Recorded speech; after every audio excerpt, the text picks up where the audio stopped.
Hey everyone, Kevin here with JcrOffroad. In this video, we're going to install a set of our center console MOLLE panels in this 2023 Ford Maverick.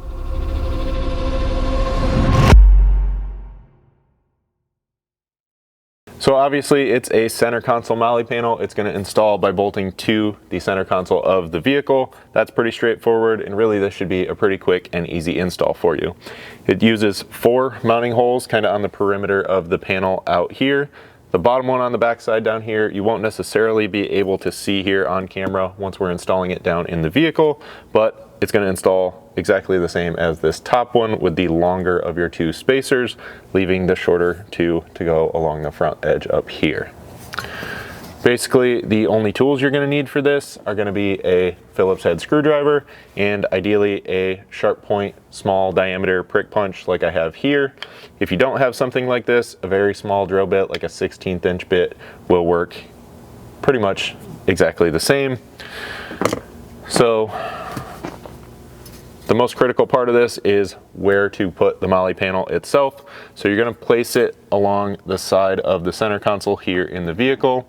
The front 2 mounting holes are going to go on this flat surface up here. And then this is kind of raised up from the center console kind of in what you have back here. So there is a little bit of a step. That's why we have the 2 different length spacers. So that leaves the back 2 holes to go on the more recessed portion there.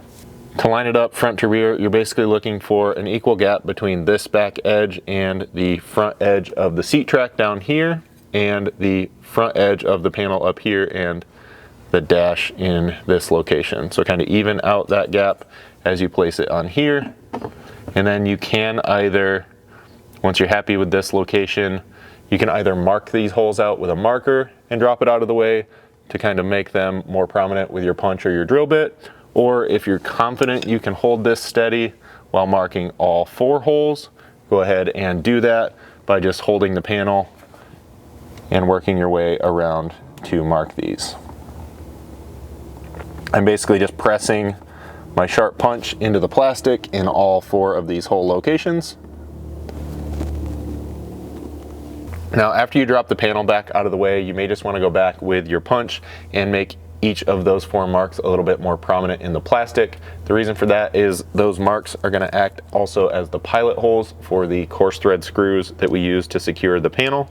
Now, as I mentioned, there's 2 different length spacers, so there's also 2 different length screws that correspond with those. So the shorter of the 2 screws go to the front and the longer 2 screws go toward the rear of the vehicle. Regardless of the the screws and spacers all install the same.